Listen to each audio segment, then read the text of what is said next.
Pinag-eksperimentuhan nila siya noong bata pa siya at ginawa siyang Diyos. Sa kadiliman sa ilalim ng Tokyo, nagtitipon ang mga mayayamang elite sa isang arena sa ilalim ng lupa upang panuorin ang mga halimaw na maglaban at magpinsalaan. Ang mga nilalang na ito ay tinatawag na players, mga artipisyal na nilalang na idinisenyo upang walang sariling kalooban, tanging ang likas na ugali lamang na pumatay. Ang mga laban ay bumubuo ng bilyon-bilyong kita sa pagsusugal dahil gusto ng mayayaman na panoorin ang mararahas na labanan. Ngunit isang gabi, may nangyaring mali. Isang bagong player ang lumabas mula sa selda nitong pinaglalagyan at pinatay ang siyentistang nagbabantay dito. Ngunit sa halip na sumugod ng walang taros, gumawa ito ng isang bagay na hindi pa nagawa ng kahit anong player noon. Nagsasalita ito. Sinasabihan nito ang isa pang manlalaro na sumugod sa mga manonood. Nagiging duguan ang arena. 13 manlalaro ang tumakas patungo sa syudad at naglaho sa gitna ng mga tao. Sa gitna ng kaguluhan, tumakas ang isang siyentipikong nagngangalang Kanzaki mula sa pasilidad habang may bitbit na bata. Sinubukan siyang pigilan ng kanyang amo, ngunit iginiit ni Kanzaki na kanya ang bata at naglaho sa dilim ng gabi. Hindi kailanman dapat umiral ang batang iyon. Lumikha ang Amagi Corporation ng mga manlalaro para sa libangan, ngunit gumawa rin sila ng iba pa. Isang sandata na idinisenyo upang tugisin at puksain ang mga halimaw na kanilang nilikha. Tinawag nila itong ZET. Ngunit naniwala si Kanzaki na karapat-dapat mamuhay ang bata bilang isang tao. Kaya ninakaw niya si Z mula sa laboratorio, binigyan siya ng pangalang Jin dahil nangangahulugan ito ng tao, at pinalaki siya bilang kanyang apo sa mga barong-barong sa Tokyo. Ang Amagi Corporation ay patuloy na naghahanap sa kanilang ninakaw na sandata simula noon. Si Jin ngayon ay isang teenager na nakatira kay Kanzaki sa Undertown, ang nakalimutang bahagi ng Tokyo kung saan ang mga walang tirahan at itinuturing na walang halaga ay pinabayaan na lamang sa ilalim ng mga nakaangat na highway. Walang tubig, walang kuryente, walang pag-asa, tanging ang mabuhay lamang. Hindi siya nag-aaral dahil hindi niya ito kayang tustusan. Wala siyang trabaho dahil walang kumukuha ng mga bata mula sa squatter. Kaya ginawa niyang negosyo ang pagiging bayani. Kapag may ninanakawan o ginugulo, sumusulpot si Jin at nag-aalok ng tulong sa halagang 10,000 yen. Walang pera, walang pagsagip. Isang hapon, isang babae ang nasukol sa isang eskinita ng 3 masasamang loob na nagpakita na hindi sila tatanggap ng pagtanggi. Lumitaw si Jin sa ibabaw ng pader at inalok siyang sagipin sa karaniwan niyang bayad. Sobra siyang desperado kaya pumayag siya ng walang pag-aalinlangan. Lumukso si Jin at pinabagsak ang 3 masasamang loob sa loob ng ilang segundo. Gumagalaw siya na para bang lumalaban na siya sa buong buhay niya. Umiiwas sa kanilang mga atake sa pamamagitan ng pagtalbog sa pagitan ng mga pader at pinapatalo sila ng tumpak na mga hampas. Nagulat ang babae sa lakas ng ordinaryong teenager na ito. Ilang sandali pagkatapos, dumating ang isang batang lalaki na nagngangalang Kuga na nakasuot ng damit na parang bayani, galit na hindi siya tinawagan ni Jin para sa tulong. Sinimulan niyang pagsabihan si Jin tungkol sa pagtutulungan ng magkakasama at mga pamamaraan habang sinasabi ng kanyang nakababatag kapatid na si Kanoha na kumalma siya. Nahuhumaling si Kuga sa isang palabas sa TV na tinatawag na Alphys tungkol sa isang superhero na lumalaban sa kasamaan at pinuprotektahan ang mga inosente. Sinasama niya si Jin sa mga patrol sa paligid ng lungsod, nagkukunwaring kampyon ng katarungan. Para kay Jin, walang kwenta yun, ngunit sama-sama siya dahil si Kuga lang ang kaibigan niya. Ang pagkakaiba nila ay halata. Nakikita ni Kuga ang mga kriminal habang nakikita naman ni Jin ang mga taong nasa panganib. Gusto ni Kuga na talunin ang kasamaan habang gusto lang ni Jin na kumita dahil nauunawaan niya ang isang bagay na hindi pa naituturo sa kanya ng pribilehiyong buhay ni Kuga. Nauuna ang kaligtasan, at hindi nakakabusog ang katarungan.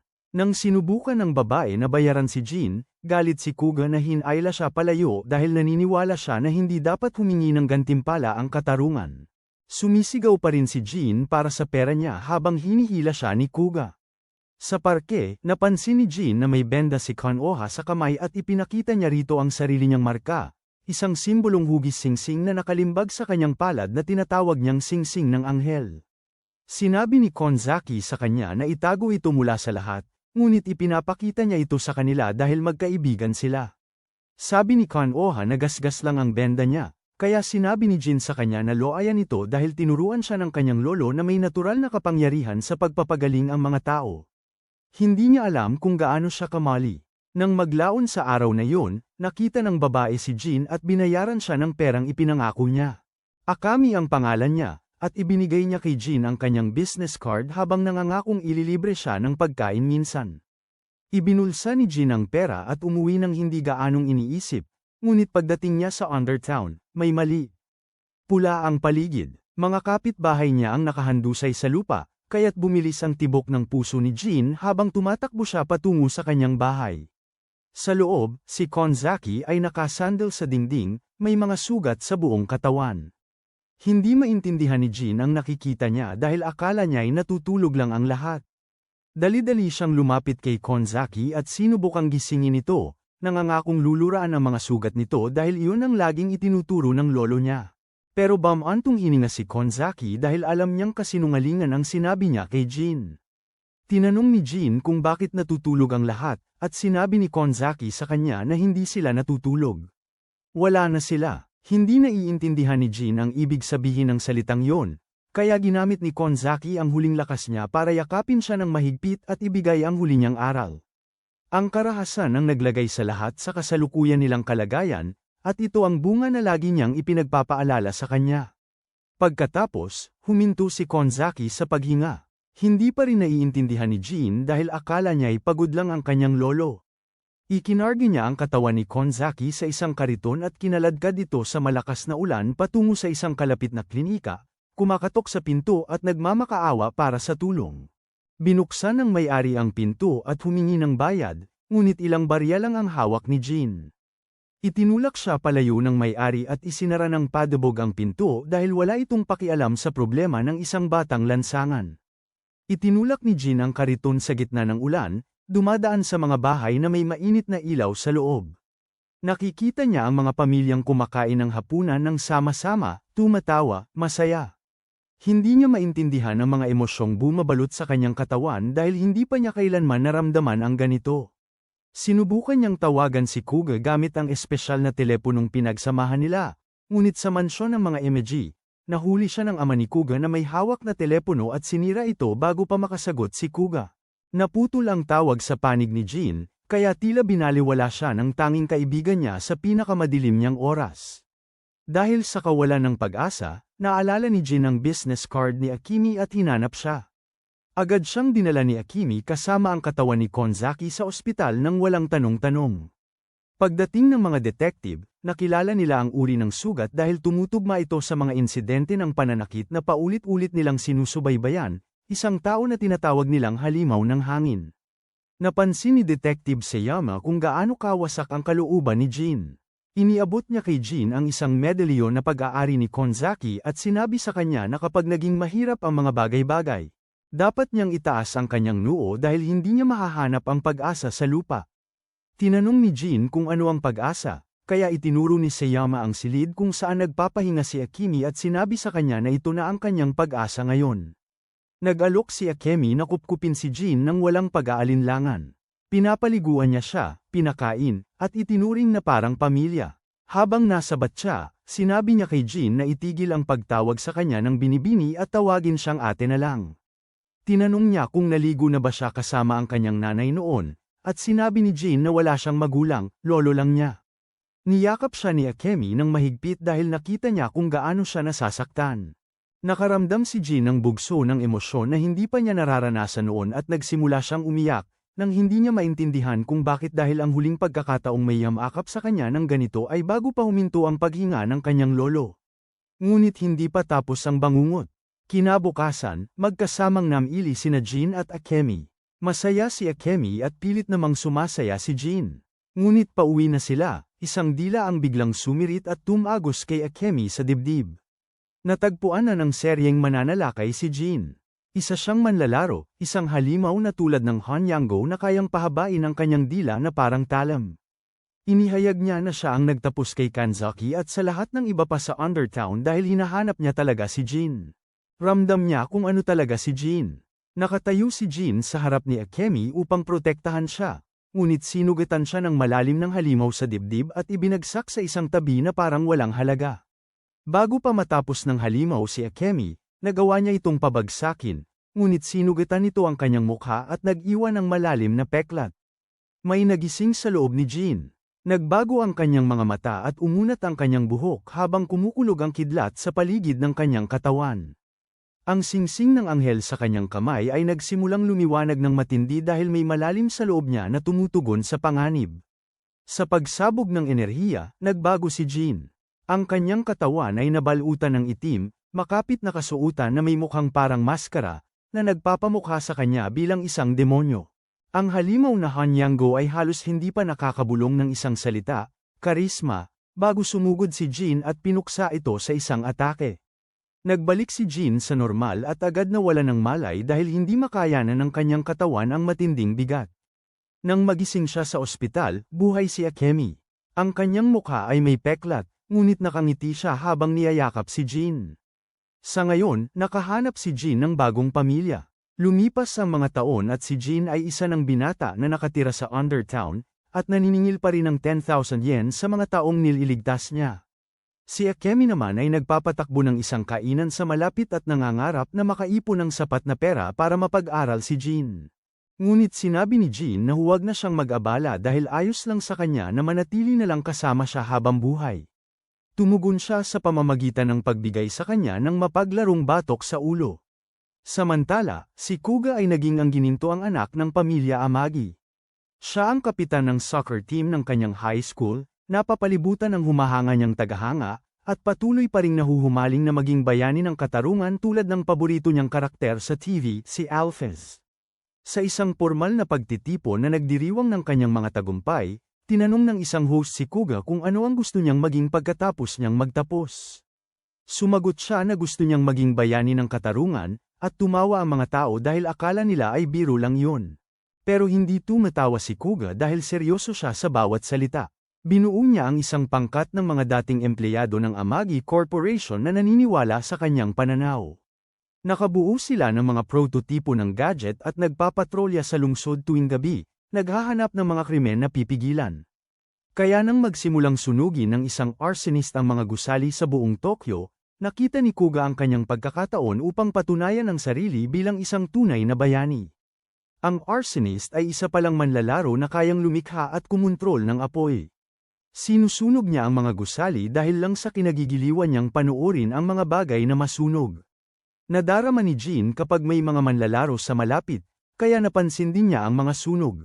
Dumating silang dalawa sa isang nasusunog na gusali sa iisang gabi. Sa loob, naipit ang isang pamilya dahil nawala ng malay ang ina dahil sa isang nahulog na istante. Kinakalkula ni Kuga ang mga panganib at nagpasyang hindi nila kayang iligtas ang lahat. Kaya ang matalinong hakbang ay iwanan ng ina at iligtas ang mga bata. Binaliwala siya ni Jin ng lubusan. Binuhat niya ang ina, inilagay sa kama kasama ang mga bata, at sinabihan silang humawak ng mahigpit. Pagkatapos, dinala niya silang lahat sa ligtas na lugar sa pamamagitan ng bumagsak na sahig, gamit lamang ang lakas ng kalooban dahil tumanggi siyang iwanan ng sinuman. Hindi makapaniwala si Kuga habang nanunood dahil ayon sa kanyang mga kalkulasyon, imposible ito. Gayunpaman, ginawa pa rin ito ni Jin. Ngunit hindi pa tapos si Jin dahil nasa loob pa rin ang Nambo bomba. Ang problema ay naiwan ni Jin ang kanyang espesyal na activation gum sa bahay.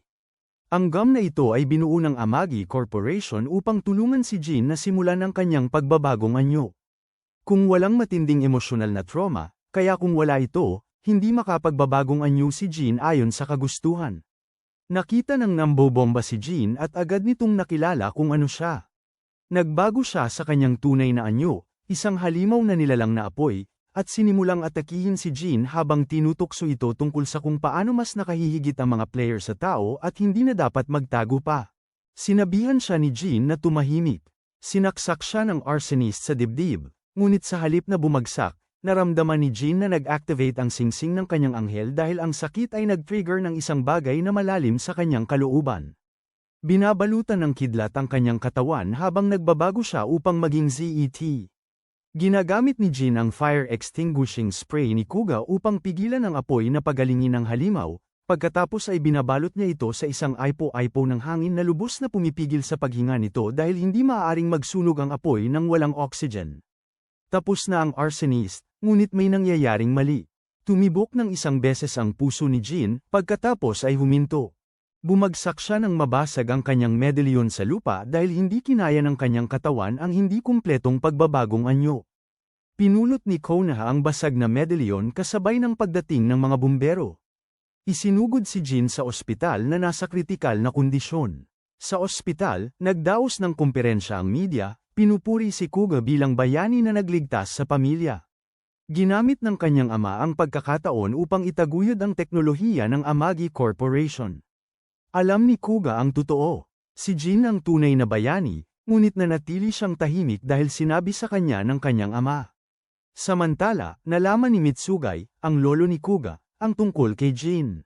Siya ang chairman ng Amagi Corporation at ang taong orihinal na lumikha ng mga manlalaro ilang dekada na ang nakalipas. Hinahanap niya si ZET simula nang nakawin siya ni Kanzaki, kaya inutusan niya ang kanyang mga tauhan na kunin agad si Jean. Nagising si Jean sa isang kakaibang silid at nakita niya si Akemi na nasa kamay ng isang halimaw sa pamamagitan ng bintana. Sumigaw si Jean na palayain nila ito. Kusa-kusang umaktibo ang singsing ng kanyang anghel dahil lubos ang kanyang galit. Sumiklab ang kidlat sa paligid ng kanyang katawan habang nagbabagong anyo siya at binasag ang salamin na harang na naghihiwalay sa kanila. Nilabanan niya ang halimaw gamit ang lahat ng kanyang makakaya, ngunit hindi matatag ang kanyang kapangyarihan dahil hindi pa kumpleto ang kanyang pagbabagong anyo. Pinahirapan siya ng halimaw habang tinatawag siyang mahina at hindi buo. Nang mukhang wala ng pag-asa, umabot sa sukdulan ng galit ni Jean at tinapos niya ang halimaw sa isang suntok na sum-ira sa buong katawan nito. Ngunit nang makita niya ang refleksyon niya sa salamin, nanigas siya dahil isang halimaw ang nakatitig pabalik sa kanya. Hindi niya makilala ang sarili. Isang siyentista na nagmamasid sa laban ang nagpaliwanag sa sitwasyon. Hindi kumpleto ang pagbabago ni Jean at mabilis na lumalala ang istruktura ng kanyang selula. Kung hindi niya matatalo ang lahat ng kalapit na manlalaro, masisira ang kanyang katawan dahil kailangan ng kanyang ZET factors na tanggalin ang lahat ng banta upang maging matatag. May isa pang manlalaro sa silid, si Akemi. Ayaw maniwala ni Jean at sumisigaw sa grupo ni Mitsugay na ibalik si Akemi sa dati. Ngunit bago pa may mangyari, tinamaan ng bala sa ulo si Akemi ng isa sa mga bodyguard. Napaluhod si Jean sa matinding kawalan ng pag-asa. Pagkatapos, ibinunyag ni Mitsugay ang katotohanan. Hindi pala talaga si Akemi iyon dahil isa lang itong clone, isang ilusyon na nilikha upang subukan ang emosyonal na hangganan ni Jean. Ang tunay na Akemi ay buhay pa rin, nagtitinda pa rin sa kanyang food stall, at walang kamalay-malay sa nangyari. Halos hindi ito maintindihan ni Jean dahil namanipula siya at ginamit ang kanyang emosyon laban sa kanya. Si Mitsugay ay formal na nagpakilala bilang tagapangulo ng Amagi Corporation. Siya ang orihinal na lumikha ng mga manlalaro at inihayag ang lahat ng hindi alam ni Jean tungkol sa kanyang nakaraan. Si Jean ay nilikha sa mga laboratorio ng Amagi bilang isang sandata na idinisenyo upang makaramdam at sirain ang mga manlalaro. Tinawag siyang ZET ng mga siyentista, ngunit naniniwala si Kanzaki na karapat-dapat mamuhay si Jean bilang isang tao. Kaya't itinakas niya siya mula sa laboratorio at pinalaki bilang kanyang apo. Ngayon, kailangan ni Mitsugay ang tulong ni Jean dahil ang mga nakatakas na manlalaro ay matagal nang nakikipamuhay sa mga tao. Ang ilan ay mapayapang nakisama habang ang iba naman ay lihim na umaatake sa mga tao. Si Jean lang ang tanging makatutunton sa kanila. Nagtanong si Jean kung bakit niya tutulungan ang mga taong lumikha ng mga halimaw sa simula pa lang. Sinabi ni Mitsugay sa kanya ang matinding katotohanan. Nararamdaman ng mga manlalaro si Jean, tulad ng nararamdaman niya sa kanila. Hanggat nariyan si Jean, nasa panganib ang lahat ng nakapaligid sa kanya dahil tutugisin ng mga manlalaro ang sinumang konektado sa kanya. Ang tanging paraan upang protektahan ang mga taong pinapahalagahan niya ay ang lumayo sa kanila ng tuluyan. Nawasak ang kalooban ni Jean, ngunit pumayag siyang makipagtulungan kay Mitsugay sa ilalim ng ilang kondisyon. Nais niyang ayusin ni Mitsugay ang peklat sa mukha ni Akemi at tulungan siyang hanapin ang anak na noalay sa kanya ilang taon na ang nakalipas. Bilang kapalit, magiging ZET si Jean at tutugisin ang mga manlalaro. Mula sa sandaling ito, tatalikuran ni Jean ang kanyang buhay bilang tao. Dinadala ni Mitsugay si Jean sa malalim sa ilalim ng lupa sa isang lugar na tinatawag na Forgotten Land, ang mga guho ng orihinal na laboratorio ng mga manlalaro. May isang malaking aparato doon na tinatawag na Ring of Exposure, na ginamit upang mahayag ang tunay na anyo ng mga manlalaro. Ang singsing ng anghel ni Jin ay konektado rito sa isang paraan, bagaman maging si Mitsugay ay hindi lubos na nauunawaan ang koneksyon. Habang umaalis si Jin sa pasilidad, dumaan siya sa kainan ni Akami nang hindi humihinto. Nakadama siya na may hindi tama at tumakbo palabas, nalilito dahil alam niyang may inaasahan siyang makita. Ngunit umalis na si Jin dahil hindi niya kayang ipagsapalaran na ilagay siya sa panganib. Dumating si Konoha sa tindahan pagkatapos lang. Nag-usap sila ni Akami tungkol kay Jin, at ibinigay ni Akami sa kanya ang palawit ni Kanzaki dahil naniniwala siyang mas malaki ang posibilidad na muling makita ni Konoha si Jin. Habang nakatanaw mula sa dilim, ngumiti ang isang lalaking nagngangalang Haitani dahil matagal na niyang hinihintay ang sandaling ito. Lumipas ang 2 taon, lihim na nagsasanay si Jin sa pasilidad ni Mitsugay. Ang kanyang katawan ay iniskan at sinuri upang makagawa ng mga espesyal na kagamitan. Isang custom suit na kumakapit sa kanyang katawan sa panahon ng pagbabagong anyo at espesyal na chewing gum na nagpapasigla sa kanyang Z-up factors upang makapagbagong anyo siya ng walang emosyonal na trauma. Mas malakas na siya ngayon, mas mabilis, at mas kontrolado. Ngunit hindi pa rin kumpleto ang kanyang pagbabago dahil hindi alam ng mga siyentipiko kung paano siya itulak sa susunod na antas. Bumalik si Jin sa Undertown at naging isang tahimik na tagapagtanggol. Nakikipaglaban siya sa mga manlalaro sa dilim at hinding-hindi nagpapakita sa sinuman mula sa kanyang nakaraan. Napansin ng mga taong walang tirahan na bumaba ng malaki ang marahas na krimen, ngunit hindi nila alam kung bakit dahil ganap na nag-iisa si Jin sa kanyang pagpapatakbo. Samantala, 2 taon ang nagdurusa si Kuga dahil alam niyang si Jin ang tunay na bayani noong nangyari ang panununog. Alam niyang nanigas siya habang Nagel iligtas ng buhay si Jin at ang konsensya ang kumakain sa kanya. Ang kanyang assistant, si Hayami, ay nagtatrabaho sa isang lihim na proyekto. Isang suit na nagpapahusay sa pagganap, hinubog batay sa paboritong bayani ng anime ni Kuga, si Alphys. Ginagamit ng suit ang teknolohiya ng Amagi Corporation upang mapahusay ang lakas, bilis, at kakayahan sa pakikipaglaban ng magsusuot.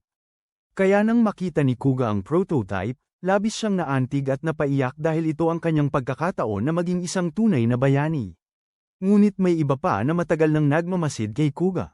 Isang kakaibang matandang lalaki na nagngangalang Jiro ang sumusubaybay sa kanya at sinusubukan ang kanyang definisyon ng katarungan. Galit si Jiro sa pamilya Amagi dahil ang ama ni Kuga, si Shizuo, ay sadyang ipinatago siya noon upang takpan ang mga eksperimento sa mga manlalaro. Ang anak ni Jiro, si Ichiro, ay namatay sa piitan sa ilalim ng lupa. Ngunit hindi na natili sa kamatayan si Jiro dahil ginamit niya ang DNA ng manlalaro upang buhayin muli ang kanyang anak at panatilihing buhay ang kanyang sarili sa pamamagitan ng matinding pagkapuot. Ngayon, silang dalawa ay nagbabalak ng paghihiganti laban sa pamilya Amagi kasama ang misteryosong Haitani. Sa isang kaganapan ng pamamahagi ng pagkain sa Undertown, sina Konoha at ang kanyang ina ay namimigay ng pagkain sa mga walang tirahan. Dumaan si Jin at agad siyang nakilala ni Konoha. Hinabol niya ito at sinabi sa kanya na nakikita pa rin niya si Akemi minsan. Binanggit niya na nakatanggap si Akemi ng liham na nagsasabing muling nakasama ni Jin ang kanyang mga magulang. Huminto si Jin sa paglalakad dahil alam niyang kasinungalingan ang sulat na iyon, na nilikha ng grupo ni Mitsugay upang ipaliwanag ang kanyang pagkawala. Sinabi niya kay Konoha na huwag na siyang lapitan, pagkatapos ay lumakad siya palayo nang hindi lumilingon dahil naaalala niya ang sinabi ni Mitsugay tungkol sa mga manlalarong pinupuntirya ang sinumang malapit sa kanya. Hindi maintindihan ni Konoha kung bakit siya napakalamig. Pinanood niya itong umalis habang hawak pa rin ang medalyon na iniingatan niya sa loob ng maraming taon. Pagdating ni Jin sa bahay, natagpuan niya ang isang babaeng kulay rosas ang buhok na nagngangalang Hanako na nagtatago sa kanyang aparador. Takot na takot siya dahil nakita niya ang isang halimaw na sinira ang mukha ng isang lalaki at tumatakbo na siya mula noon.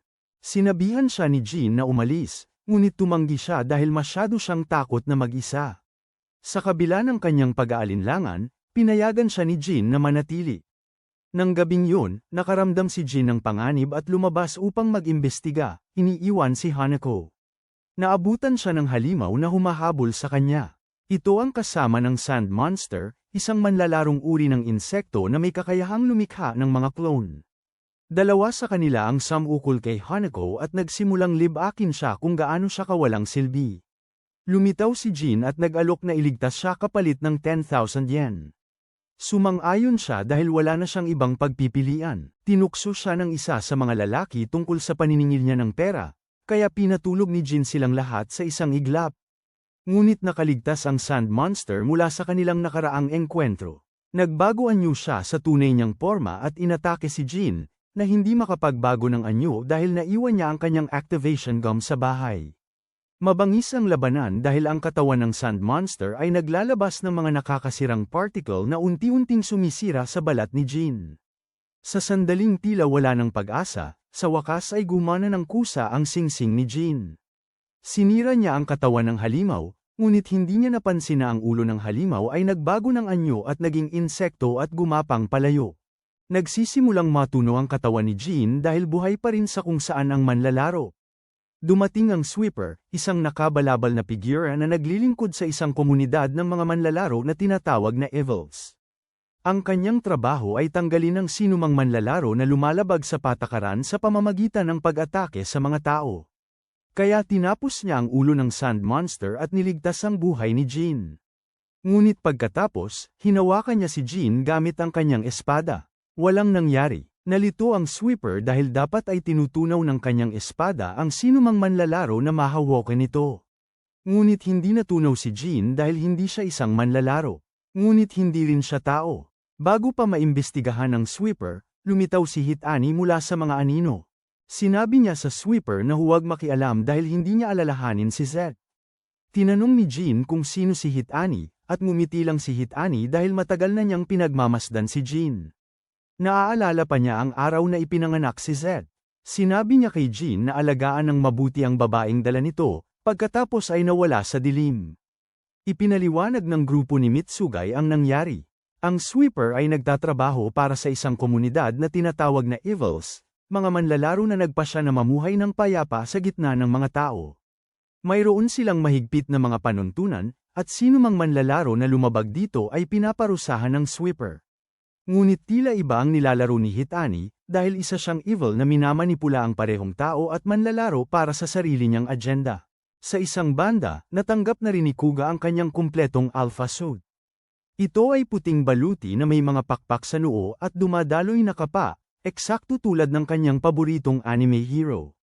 Umiyak siya nang makita ito dahil ito ang lahat ng pinapangarap niya. Ngunit naghanda si Jiro ng isang pagsubok. Tinawagan niya si Kuga at sinabi sa kanya na 3 babaeng tagahanga niya ang malalagay sa kapahamakan maliban kung ililigtas niya sila. Ngunit may kondisyon. Ang kanyang kapatid na si Konoha ay di umano'y nalulunod sa school pool sa parehong oras. Maaari lang iligtas ni Kuga ang isang grupo, ang mga tagahanga o ang kanyang kapatid, kaya kailangan niyang pumili. Pinili niya ang kanyang kapatid.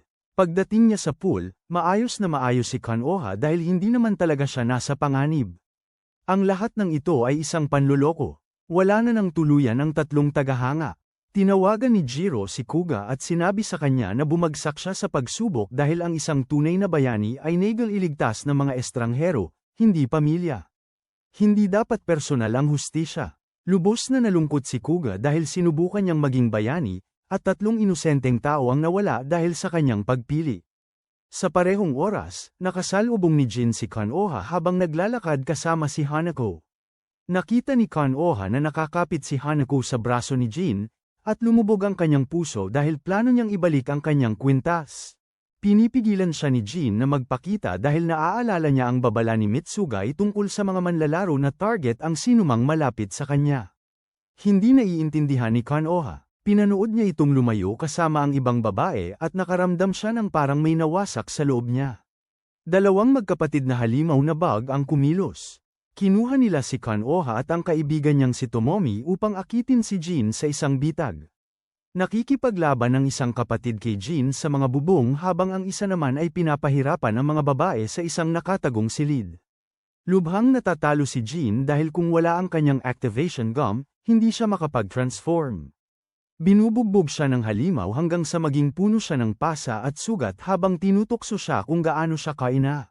Ngunit tumatanggi si Jin na sumuko dahil patuloy niyang iniisip sina Konoha at Tomomi na nasasaktan sa kung saan malapit. Iniisip niya kung ano ang kahulugan ng pagprotekta sa isang tao, at ang bigat ng buhay ng ibang tao ay nagpapabigat sa buong katawan niya. Napagtanto niya na ito ang tunay na pakiramdam ng pagmamalasakit sa isang tao, kaya't nagpasya siyang ipagpatuloy ang pakikipaglaban anuman ang mangyari sa kanyang katawan. Nagsisimulang tumaas ang kanyang mga Z-factor ng kusa dahil ang kanyang determinasyon ay nagtitrigger ng isang bagay na malalim sa loob niya.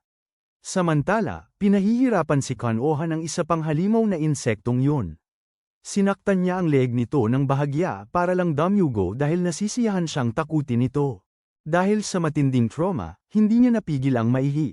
Dumating si Kuga na nakasuot ng kanyang alpha suit at natagpo ang sugatan si Konoha. Pinalipad niya ito sa ligtas na lugar, ngunit nawalan siya ng maraming likido. Sa wakas ay natagpuan ni Jin ang silid kung saan pinigil ang mga babae at pinalaya sila. Ngunit bago pa sila makatakas, napinsala siya ng malubha sa dibdib mula sa likod ng halimaw na insekto. Dapat ay tapos na ang kanyang laban, ngunit sa halip, nag-activate ang singsing ng anghel niya. Huminto ang kanyang pagbabagong anyo dahil hindi siya sapat na malakas para maabot ang buong kapangyarihan. Doon lumitaw si Haitani. Sinabi niya kay Jin na ang sakit ay hindi na ang susi sa kanyang pagbabagong anyo dahil nalampasan na ni Jin ang yugtong yun. Ang kailangan niya ngayon ay ibang-iba. Naglabas si Haitani ng isang stake na gawa sa mga pira-piraso ng Ring of Exposure, ang malaking aparato mula sa Forgotten Land na nagpipilit sa mga manlalaro na ilabas ang kanilang tunay na anyo. Sinabi niya kay Jin na ang stake na ito ay konektado sa singsing ng anghel nito sa paraang hindi maintindihan maging ni Mitsugay. Pagkatapos, itinuso niya ito sa dibdib ni Jin. Ang sakit ay higit pa sa anumang naranasan ni Jin. Nayanig ang kanyang katawan ng malakas habang ang stake ay nasipsip sa kanyang laman. Pumutok ang kidlat sa paligid niya habang isang puting orb ang nabubuo sa gitna ng kanyang dibdib. At pagkatapos ay sumabog si Jin. Isang haligi ng pulang liwanag ang bumaon sa kalangitan, na makikita mula sa buong syudad. Nawasak ang gusali sa paligid niya dahil sa napakalakas na paglabas ng enerhiya. Nang kumupas ang liwanag, natamo na ni Jin ang kanyang kumpletong anyo. Pula ang kanyang katawan sa halip na puti. Mas mahaba at mas matatalim ang kanyang mga sungay. Napakatindi ng kanyang aura dahil mukha siyang hari ng mga demonyo. Pinanood ni Haitani ng may kasiyahan dahil sa wakas ay isinilang na ang karisma. Ang pulang anyo ni Jin ay higit pa sa inaasahan ni Newman. Ang bilis niya ay labis na tumaas kaya halos hindi na siya masundan ng mga tracking system. Ang lakas niya ay lampas sa normal. At ang singsing ng anghel niya ngayon ay may nakakatakot na bagong abilidad. Kaya nitong pilitin ang sinumang kalapit na manlalaro na bumalik sa kanilang tunay na anyo labag sa kanilang kagustuhan. Sinundan ni Jin ang natitirang halimaw na insekto at inaktibo ang kanyang singsing. Sinubukan ng halimaw na manlaban, ngunit nanaig ang kapangyarihan ng singsing ng paglalantad sa kanyang pagpipigil sa sarili dahil sa labis nitong lakas para labanan. Ang kanyang anyong pantao ay nabasag habang nahayag ang kanyang tunay na anyo. Sinubukan ng halimaw na lumaban pabalik, ngunit iniwasan ni Jin ang bawat atake na parang nasa slow motion ang mga ito. Walang kahirap-hirap niyang napigilan ang halimaw dahil napakalaki ng agwat ng kanilang kapangyarihan. Lumitaw si Haitani at sinabihan si Jin na tapusin ito. Galit na galit ang halimaw na insekto dahil si Haitani ang siyang nagtulak dito na atakihin si Jin sa umpisa pa lang. Ngunit umamin si Haitani na ginamit niya lang ang magkapatid upang itulak si Jin sa kanyang huling anyo dahil wala siyang pakialam sa kanila. Ang mga ito ay kasangkapan lamang. Winakasan ni Jin ang halimaw nang walang pag-aalinlangan, pagkatapos ay winasak ang claw na lumitaw mula sa katawan nito bago pa man ito makatakas. Ngunit may mali. Ang orb sa dibdib ni Jin ay biglang nabasag at ang kanyang kapangyarihan ay nagsimulang magpabago-bago ng husto. Siya ay bumabalik sa kanyang puting anyo dahil hindi kayang panatilihin ng kanyang katawan ang pulang pagbabagong anyo.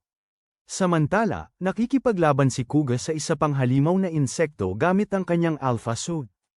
Ang halimaw ay kayang lumikha ng walang limitasyong kopya, kaya halos imposibleng tuluyang tapusin ito.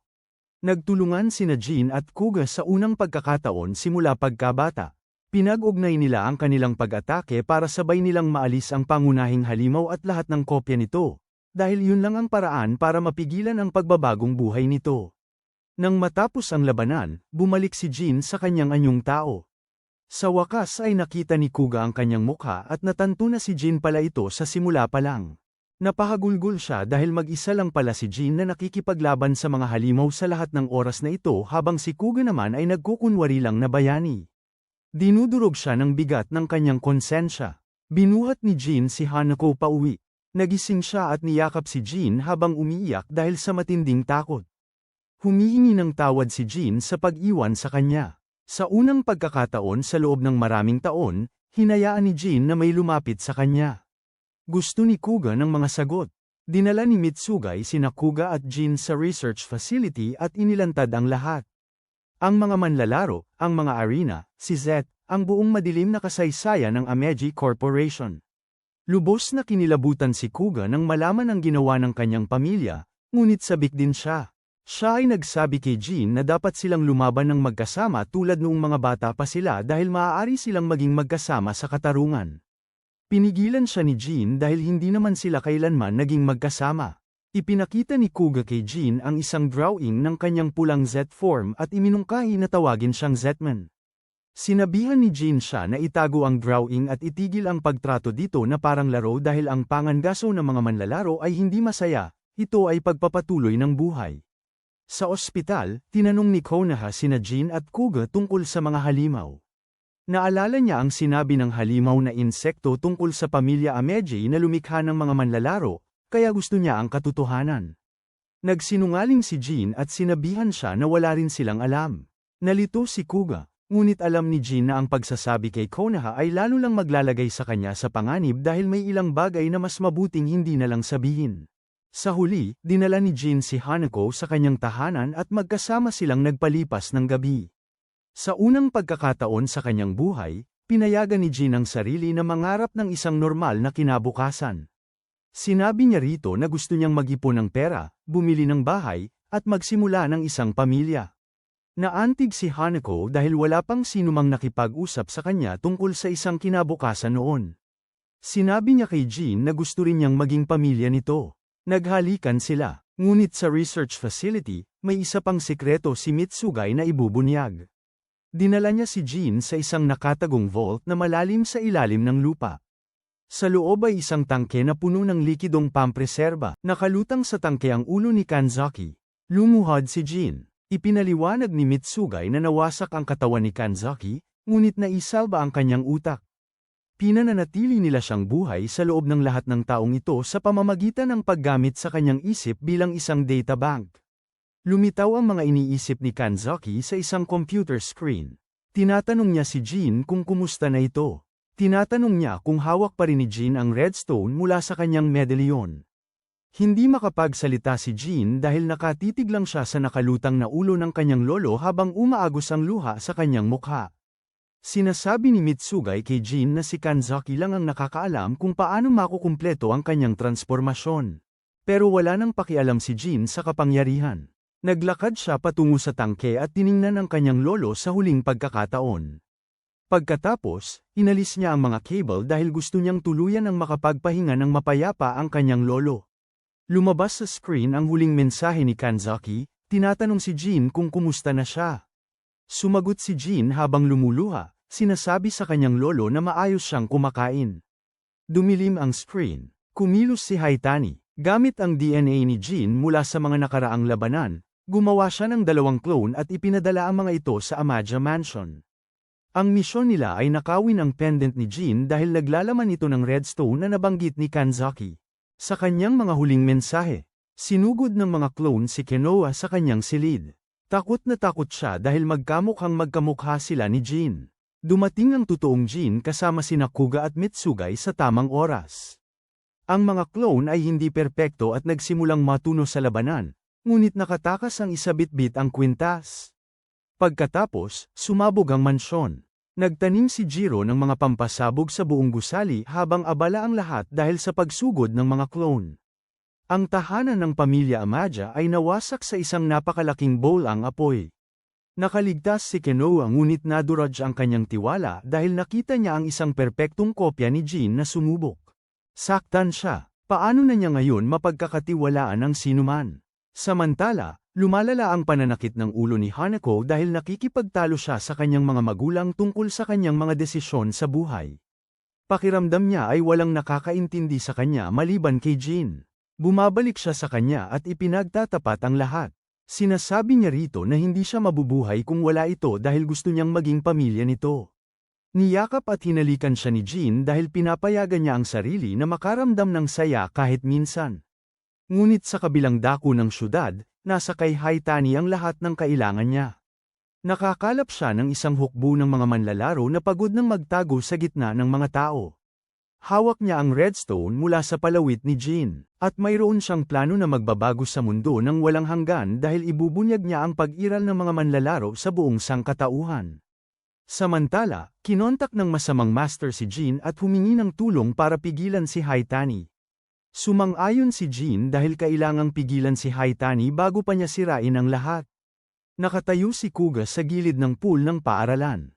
Lumulutang si Kenoa nang nakatihaya sa tubig at nakatingin sa kisame na salamin. Kalmado ang kanyang mga mata ngunit tila tensyonado ang kanyang katawan. Bigla siyang gamulong at lumubog sandali. Akala ni Kuga ay nalulunod siya at bumilis ang tibok ng puso niya. Mabilis na tumayo si Kenoa at sinabing nagpa-practice lang siya. Sinabi niya na mayroon siyang swim test sa susunod na linggo at na gusto niyang iwasan ang kahihiyan. Nanahimik si Kuga sandali. Tinawag niya ang pangalan nito at naalala ang minsan nitong sinabi tungkol sa katarungan niya. Na puro lang papuri ang gusto niya. Naalala ni Kuga ang araw na sinabi ni Kenoa na nasiyahan siya sa katarungan dahil lamang sa palakpak ng mga tao pagkatapos. Naalala niya ang hindi siguradong ngiti nito at nadama kung gaano kasakit. Tiningnan siya ni Kuga at sinabing magiging mas malakas siya. Sinabi niya na ipapakita niya rito kung ano talaga ang ibig sabihin ng katarungan niya. Ngumiti si Kenoa sa isang magiliw na paraan ngunit naramdaman niya na hindi siya nito lubos na pinaniniwalaan. Sa isip niya nagpasya siya na iba na ang mga bagay ngayon. Sa base ng Alpha, nakatayo si Kuga sa harap ng kanyang koponan. Naghihintay sa kanya ang puting kasuutan na may pangalang Alpha. Sinusuri ng koponan ng mga sistema at mga sandata. Tumango si Kuga sa kanila at hiniling na sabihin sa kanyang ina na huwag mag-alala. Nakatayo si Hayami malapit sa kanya at mukhang seryoso. Sinabi niya kay Kuga na ang impormasyon mula kay Jiro na Kaita ay maaaring isang patibong. Sumagot si Kuga na alam niya ngunit hindi niya maaaring baliwalain ang anumang pahiwatig na may kinalaman kay Kenoa. Sumakay siya sa sasakyang transportasyon at naghanda upang umalis patungo sa lugar na pinili ni Jiro. Sa Undertown nakahiga si Jin sa kama kasama si Hanako. Nagpapahinga sila sa ilalim ng iisang kumot at malapit ang kanilang mga katawan. Inihiga ni Hanako ang kanyang ulo sa dibdib ni Jin at ngumiti. Marahan siyang niyakap ni Jin at tumingin sa kisame. Sabi niya gusto niyang mag-ipon ng pera. Sabi niya gusto niyang bumili ng bahay balang araw at gusto niyang manirahan doon kasama siya bilang isang pamilya. Namula si Hanako at nakaramdam ng pagkahalong gulat at kaligayahan. Naaalala ni Jin ang araw na iniligtas niya si Hanako mula sa Sand Player. Naaalala niya kung paano siya humingi ng pera gaya ng palagi niyang ginagawa at kung paano hindi siya binayaran ni Hanako. Bigla ring naaalala ito ni Hanako at sinabing hindi pa rin niya nababayaran si Jin sa pagliligtas. Kanyang buhay. Ngumiti si Jin at sinabing hindi na siya kailangang magbayad. Sinabi niyang pamilya na niya ito ngayon at ang pagtulong dito ay hindi na kailangan ng kapalit. Nakadama si Hanako ng ginhawa at tuwa at lumapit pa siya rito. Naghalikan sila at nasiyahan sa tahimik na sandali ng magkasama. Nagsimulang mag-vibrate ang telepono ni Jin. Tiningnan niya ang screen at nakita ang pangalan ni Kuga. Sumagot si Jin at narinig si Kuga na nagsalita ng may pagmamadali. Sinabi ni Kuga na lalabas siya dahil sa isang mensahe tungkol kay Kenoa. Narinig ni Jin ang tensyon sa boses ni Kuga at napagtanto niyang may malubhang nangyayari.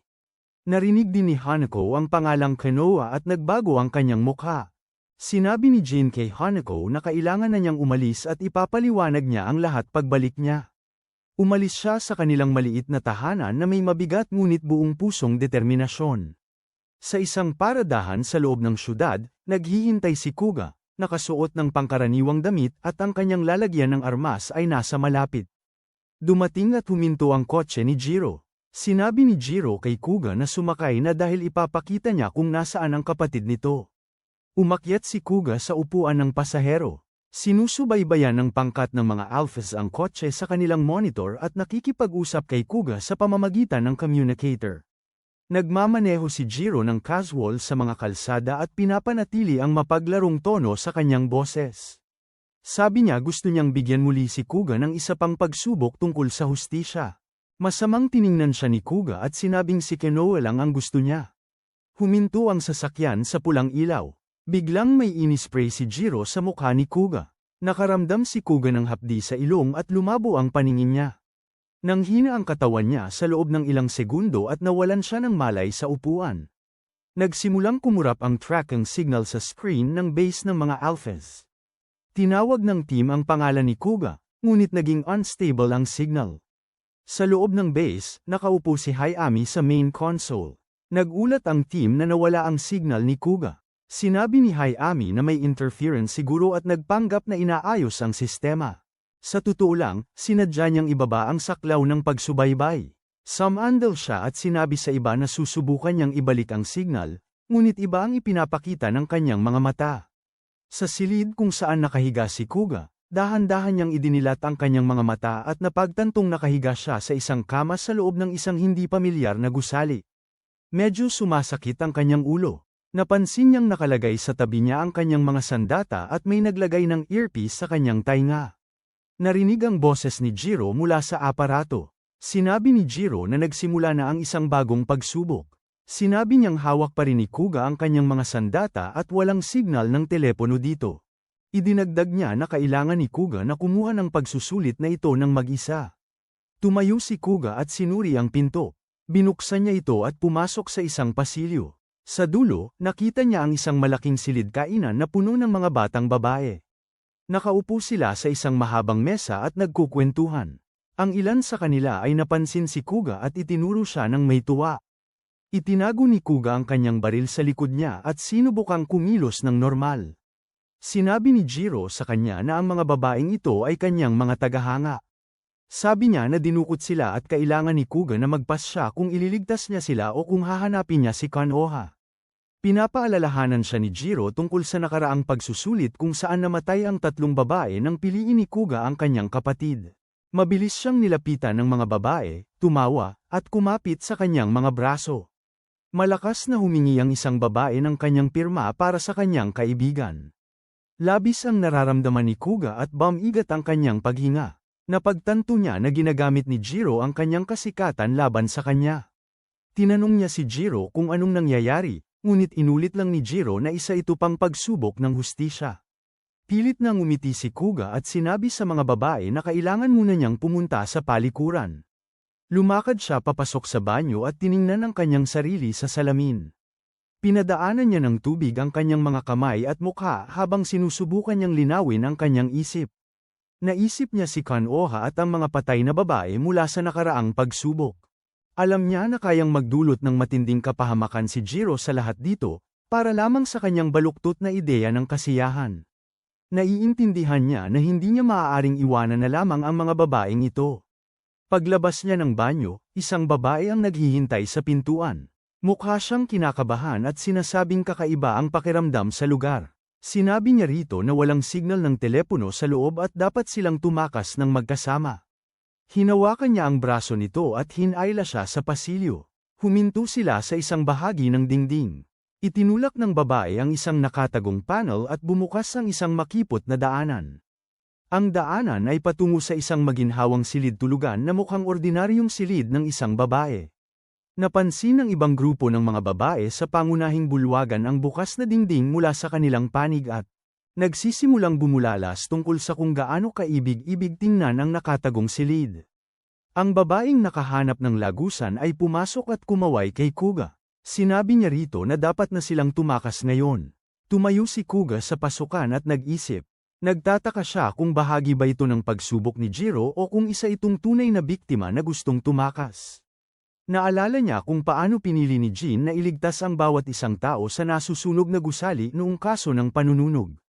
Napagtanto niya na gusto rin niyang iligtas ang lahat. Sinabi niya sa babae na maunang mag-isa at tawagan ang pulisya kung makalabas siya. Sinabi niya na babalik siya upang akayin ang iba sa kaligtasan. Kuga bumalik sa malaking silid. Ang ibang babae ay nagkukumpulan sa paligid ng sikretong silid tulugan. Isang babae ang tumalon sa kama upang subukan ito at tinawag si Kuga. Sa sandaling yun, isang mabigat na blok ng semento ang nahulog mula sa kisame at nabagsakan siya. Natahimik ang buong silid. Isang bakas ng dugo at alikabok ang kumalat sa kama. Ang ibang babae ay sumigaw sa matinding takot. Nagmadali silang tumakbo patungo sa labasan. Sumigaw si Kuga at pinigilan sila, sinabing puno ng patibong ang lugar. Ngunit nanaig ang takot. Ang babaeng humingi ng autograph kanina ay tumakbo at sinampal siya sa mukha.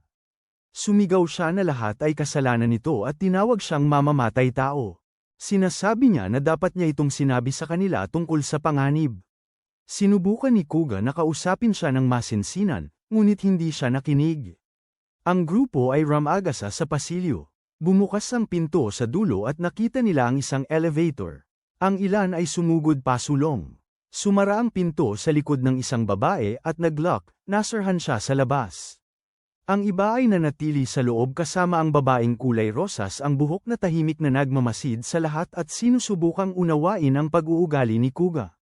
Mabibigat na tunog ng mga metal-ikong yapak ang umalingaw sa koridor. Tumingin si Kuga sa pinanggalingan ng tunog at nakita ang papalapit na isang dambuhalang lalaking makina. Ang nilalang ay mukhang isang malaking lalaking metal na may mga kamay na hugis martilyo. Ipinaalam ng boses ni Jiro kay Kuga na ito ang kasunod na bahagi ng pagsubok. Sabi niya, ang elevator sa dulo ng pasilyo ay patungo sa kinaroroonan niya. Pagkatapos, tinanong niya kung susubukan ni Kuga na abutin siya o manatili at labanan ng makina para protektahan ang mga babae. Tiningnan ni Kuga ang mga nanginginig na babae sa likod niya.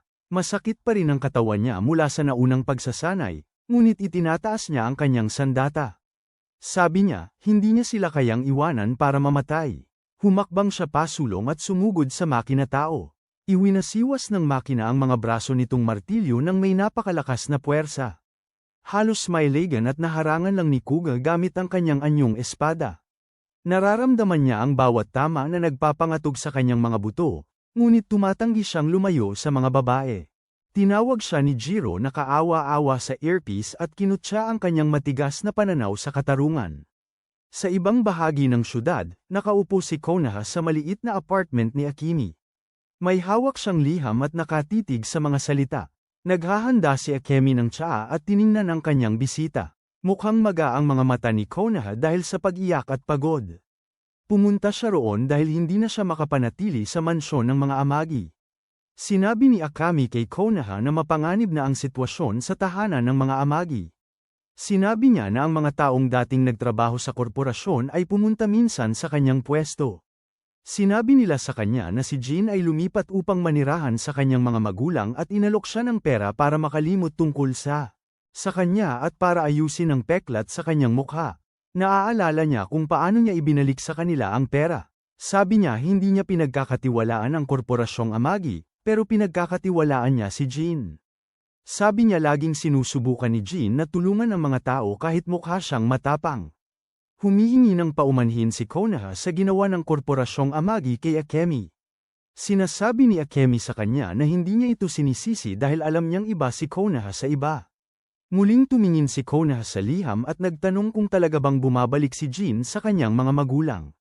Sabi niya hindi pa siya nakakita ng anumang magulang at hindi tama ang pakiramdam niya sa kwento. Napagtanto niya na napakakaunti lang pala ang alam niya tungkol kay Jin at ito ang nakakatakot sa kanya.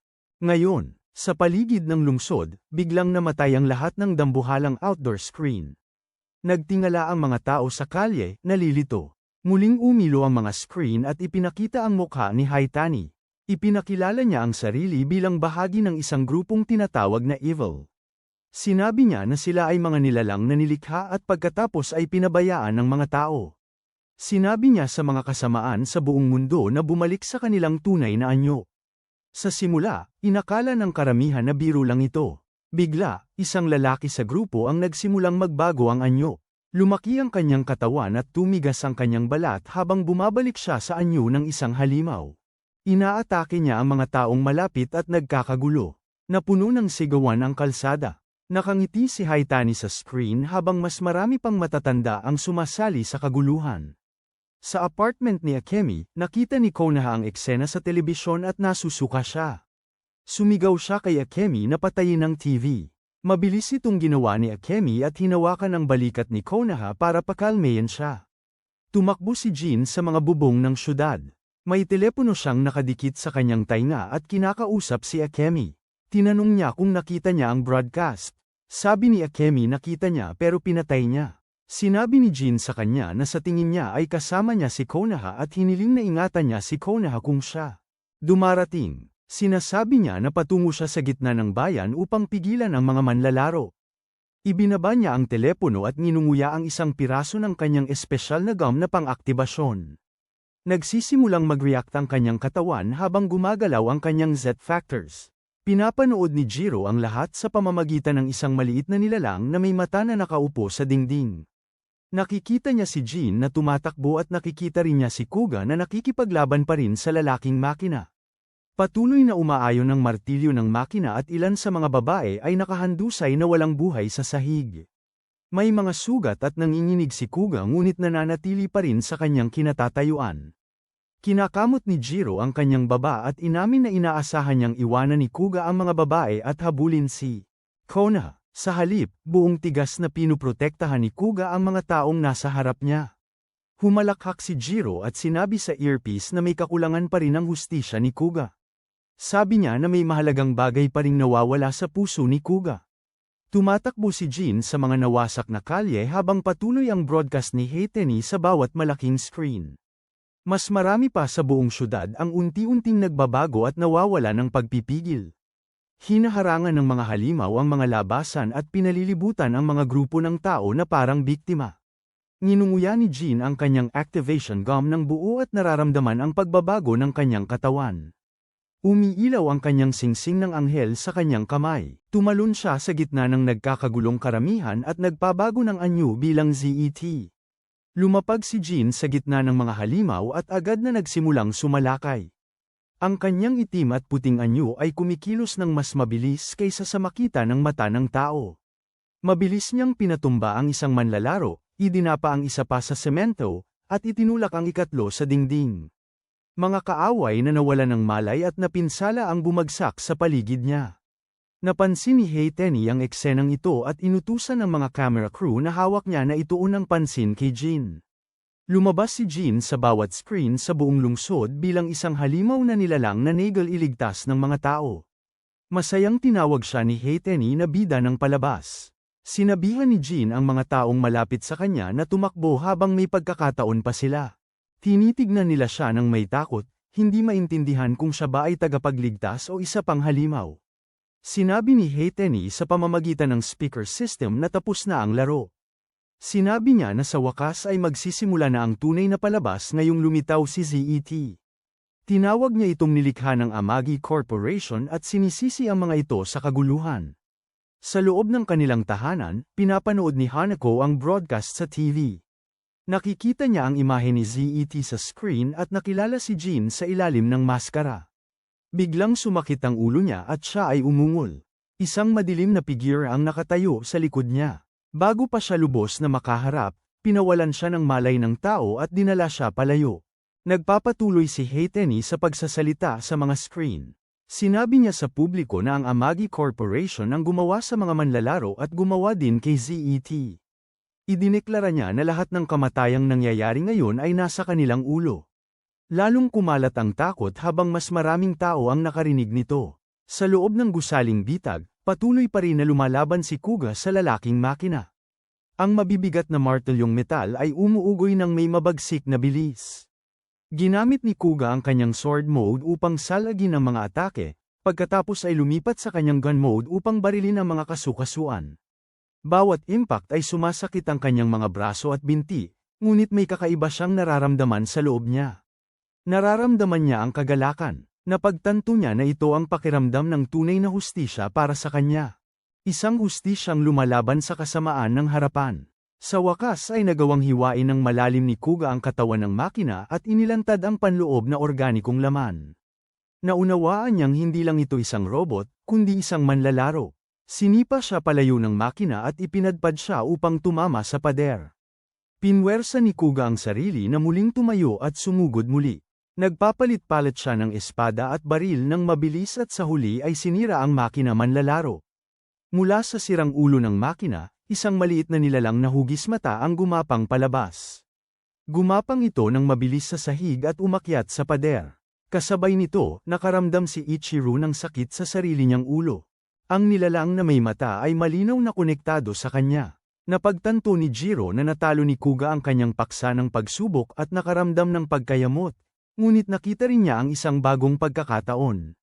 Sa mga guho ng kalsada, dumating sina Detective Sayama at ang kanyang assistant sa isang pinangyarihan ng krimen. Nakita nila ang ilang bangkay ng halimaw at isang matangkad na figura na nakatayo sa gitna nila. Si Jin yun na bumalik sa kanyang anyong tao. Nagkakagulo ang mga nakapaligid na sibilyan at sumisigaw na siya ay halimaw. Mabilis na sumingit si Sayama at idineklara na aarestuhin niya si Jin. Hinawakan niya si Jin sa braso at inilayo siya mula sa galit na pulutong. Ang peking pag-aresto na ito ay nagpoprotekta kay Jin mula sa matinding kapahamakan o karahasan ng pulutong. Kasabay nito, ibinabalita na magsasagawa si Shizu Amagi ng press conference. Plano niyang itanggi ang mga pahayag ni Haitani at protektahan ang imahe ng kanyang korporasyon. Pinapanood ito ni Akemi sa isang maliit na TV sa kanyang pwesto. Nakaupo si Konoha malapit sa kanya na hawak ang isang telepono. Nagsalita si Akemi tungkol sa kung paano siya tinangkang suhulan ng mga tao ni Amagi noon matapos ang pagdukot kay Jin. Sabi niya, itinapon niya ang kanilang pera. Muling humingi ng tawad si Konoha, ngunit sinabi ni Akemi sa kanya na hindi niya ito sinisisi. Hiniram ni Konoha ang telepono ni Akemi at tinawagan ang kanyang ina. Sumagot si Amagi at narinig ang boses ng kanyang anak. Tinanong ni Konoha kung ligtas ang kanyang pamilya. Nag-aalala si Amagi sa dalawa niyang anak at sinisikap aliwin si Konoha. Pabalik sa lihim na pasilidad ni Jiro, iginagabay ng babaeng may pink na buhok si Kuga sa isang pasilyo. May isang insekto na nakakabit sa likod ng kanyang leeg at bahagyang gumagalaw. Naiimpluwensyahan nito ang kanyang mga kilos. Dinala niya si Kuga sa isang silid kung saan naghihintay si Jiro kasama ang kanyang anak na parang bata, si Ichiro. Sa wakas ay ipinakita ni Jiro ang kanyang mukha. Ang kanyang mga mata ay matalim at puno ng galit. Sinabi ni Jiro kay Kuga na ito ang pulong na gusto niya mula pa sa simula. Ipinaliwanag niya na si Ichiro ay buhay na patunay ng kalupitan ni Shizu. Tinanong ni Kuga kung sila ay mga manlalaro. Sumagot si Jiro na sila ay mga tao na gumagamit ng player DNA upang mabuhay. Naaalala ni Jiro ang panahon na nagtatrabaho siya para kay Shizu sa underground lab na gumagawa ng mga player. Naaalala niya kung paano nagrebelde ang mga player. Nagpasya si Shizu na ipagsara ang lab at ang lahat ng nasa loob upang burahin ang lahat ng bakas. Nagising si Jiro sa dilim na ang walang buhay na katawan ng kanyang anak ay nasa tabi niya. Desperado, ginamit niya ang teknolohiya sa paggawa ng player upang itanim ang player DNA sa kanyang sarili at kay Ichiro. Ito ang nagligtas sa kanilang buhay, ngunit binago ang kanilang mga katawan. Kalaunan, ang pagkapuot ni Jiro kay Shizu ang nagpanatili sa kanya na buhay. Makalipas ang ilang taon, natagpuan ni Haitani ang selyadong lab at pinalaya sila. Sabi ni Jiro, pinalaki niya si Ichiro sa mga kwento ng pagkamuhi. Sabi niya, gusto niyang makaganti kay Shizu at gusto niyang si Kuga ang maging sanhi ng kamatayan ng sarili niyang ama. Iginiit niya na ito ang pinakamataas na anyo ng katarungan. Pumasok si Hayami sa silid at tumayo sa tabi ni Jiro. Nakita siya ni Kuga at napagtanto niyang kasama ni Jiro si Hayami sa simula pa lang. Biglang itinutok ng babaeng may pink na buhok ang sariling baril ni Kuga sa kanya, sa ilalim ng kontrol ni Ichiro. Ang isang maliit na insekto sa kanyang leeg ay pumipintig habang gumagalaw. Pwedeng maging sanhi ng kanyang kamatayan si Ichiro anumang oras. Hiniling ni Hayami kay Jiro na kumalma at sundin ang plano. Sabi niya, dapat manatiling buhay si Kuga bilang simbolo. Inihayag niya ang sariling ambisyon. Gusto niya ang kontrol sa Amagi Corporation. Nais niyang gamitin si Kuga bilang bayani habang siya ang namumuno mula sa anino. Nagsaayos siya ng pondo para sa mga proyekto ng manlalaro at ginamit si Kabei bilang kanyang tauhan sa loob. Sa press conference, nakatayo si Shizu sa entablado. Nagkikislapan ang mga kamera at puno ng mga reporter ang bulwagan. Sinabi niya na kasinungalingan ang talumpati ni Hayami at walang kinalaman ang kanyang korporasyon sa mga manlalaro. Bigla, humakbang si Kabei. Isang nakakubling device sa kanyang leeg ang umiilaw. Sa ilalim ng kontrol ni Ichiro, idinedeklara ni Kabei na totoo ang mga sinabi ni Hayami. Inihagis niya ang isang tumpok ng dokumento sa mga reporter. Ang mga dokumentong ito ay naglalaman ng impormasyon tungkol sa paglikha ng manlalaro at mga lihim na pondo. Inaakusahan ni Kabei si Shizu ng pagtaguyod ng kaguluhan upang mapataas ang benta ng armas. Isinisigaw niya na si Shizu ang may pananagutan sa takot sa bansa. Pagkatapos, sa ilalim ng utos ng bug, itinutok niya ang baril sa sariling ulo at tinapos ang kanyang buhay sa harap ng lahat. Nagkaroon ng bakas ng dugo sa entablado. Sumabog ang silid sa hiyawan. Sumisigaw si Shizu na baliw si Kabei at sinubukang muling magkaroon ng kontrol, ngunit kumalat na ang imahe sa buong bansa. Pagbalik sa silid, inutusan ni Jiro si Hayami na patayin si Kuga. Nag-aalinlangan si Hayami dahil kailangan pa rin niya si Kuga. Sabi ni Jiro na kung tatanggi si Hayami, gagamitin lang niya ang bug para patayin si Kuga sa pamamagitan ni Mayo. Natatakot si Hayami sa kontrol ni Ichiro ngunit kumakapit pa rin sa sariling plano. Sabi niya mas gusto niyang kontrolin si Kuga sa pamamagitan ng sistemang alpha kaysa sa mga bug. Nakikinig si Kuga at napagtanto niyang hindi siya itinuring na kaibigan ni Hayami. Siya ay isa lamang kasangkapan. Inaaktiba ni Kuga ang kanyang sandata at lumipat sa mode ng espada. Sumugod siya at tinaga si Hayami. Malalim na bumaon ang hiwa sa katawan ni Hayami. Pagkatapos ay lumiko si Kuga at lumipat sa mode ng baril. Binaril niya sina Jiro at Ichiro. Tinamaan ng mga bala ang kanilang mga dibdib at nabasag ang kanilang kontrol. Ang insekto ay nahulog mula sa leeg ng babaeng may rosas na buhok at siya ay bumagsak, malaya mula sa pagkontrol ng isip. Napatid si Hayami at tiningnan si Kuga nang hindi makapaniwala. Sinabi niya na dapat ay ginampanan ni Kuga ang papel na inihanda niya para rito. Sumagot si Kuga na minsang tiningala niya si Hayami na parang kuya.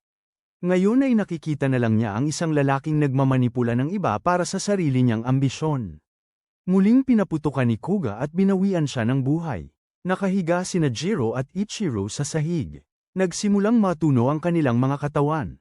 Mahinang tumawa si Jiro at sinabing sa isang paraan ay panalo pa rin siya dahil ang mga kasalanan ni Shizu ay ngayon na. Nabunyag at lubos na nasaktan ang puso ni Kuga. Tapos naglaho siya kasama ang kanyang anak. Nakatayo si Kuga sa walang lamang silid at sumisigaw sa tindi ng kalungkutan at galit. Buhat-buhat ni Kuga ang walang malay na babaeng may kulay rosas na buhok sa kanyang mga bisig at umalis sa pasilidad. Sa labas, dumating ang grupo ni Alpha dahil bumalik ang signal ng kanyang taga-subaybay. Mabilis silang lumapit sa kanya at tinanong kung ano ang nangyari. Sabi ni Kuga na walang oras para sa mga paliwanag. Binuksan nila ang transport van at ipinakita sa kanya ang pinahusay na suit ni Alpha. Ipinaliwanag nila na ang suit ngayon ay may air boosters na nagpapahintulot dito na lumipad. Sinabi din ng grupo na ang mga manlalaro ay patungo sa press conference. Nagbabala sila na maghahirap ang katawan ni Kuga kung pakakawalan nila ang lahat ng pampigil sa kasuutan. Sabi ni Kuga na wala siyang pakialam. Gusto niya ang buong lakas. Hinihiling niya sa kanila na alagaan ang babaeng may buhok na kulay rosas, na si Mayo ang pangalan. Pagkatapos ay isinuot niya ang kasuutan at lumipad siya sa ere patungo sa gusali ng Amagi. Sa kumperensya, lumitaw si Haytani sa entablado kasama ang isa pa sa lahat. Ang hukbo ng mga gwardya ay itinutok ang kanilang baril at nagpaputok. Ang masamang nilalang sa tabi ni Haytani ay nagbago ng anyo tungo sa isang mabigat na baluti at hinaranggan ang mga bala. Ang mga putok ng gwardya ay tumalbog mula sa kanya. Naglakad si Haytani ng walang galaw sa gitna ng mga bala at tumalon sa mesa sa harap ni Shizu. Ngumiti siya at sinabi kay Shizu na hindi magalang ang barilin siya. Lumilipad si Kuga sa himpapawid suot ang puting kasuutan niya. Gumagalaw ang mga ilaw ng lungsod sa ilalim niya tulad ng mga ilog ng bituin. Nagsalita ang kanyang grupo sa kanyang komunikador at sinabi sa kanya na mukhang mapanganib ang kanyang mga vital sign ngunit matatag pa rin. Sinabi niya sa kanila na maayos siya at pinataas ang bilis niya. Dumating si Jin sa pasukan ng bulwagan ng press sa kanyang anyong tao. Tinulak niya ang mga pinto paluwal at pumasok sa kaguluhan. Puno ang silid ng takot na mga reporter, mga gwardyang may armas, at ang dalawang masama malapit kay Shiso. Lumingon si Haitani at nakita si Jin. Ngumiti siya at sinabi na hindi dapat manggulo si Jin. Sinabi ni Jin na dumating siya para pigilan sila. Tiningnan ni Haitani ang puting porma nitong Z at tumawa. Sabi niya, sa hindi kumpletong anyo na ito, nang walang redstone, napakahina ni Jin para talunin siya.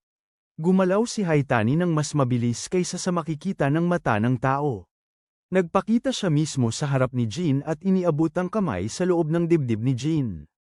Umaagos ang mga itim na partikulo mula sa braso niya papunta sa katawan ni Jin. Naramdaman ni Jin ang matinding sakit na kumalat mula sa puso niya hanggang sa buong katawan. Haitani mas lalo pang inilalim ang kamay hanggang sa makapan ng mga daliri niya ang isang matigas na bagay sa loob ni Jin at kumapit dito.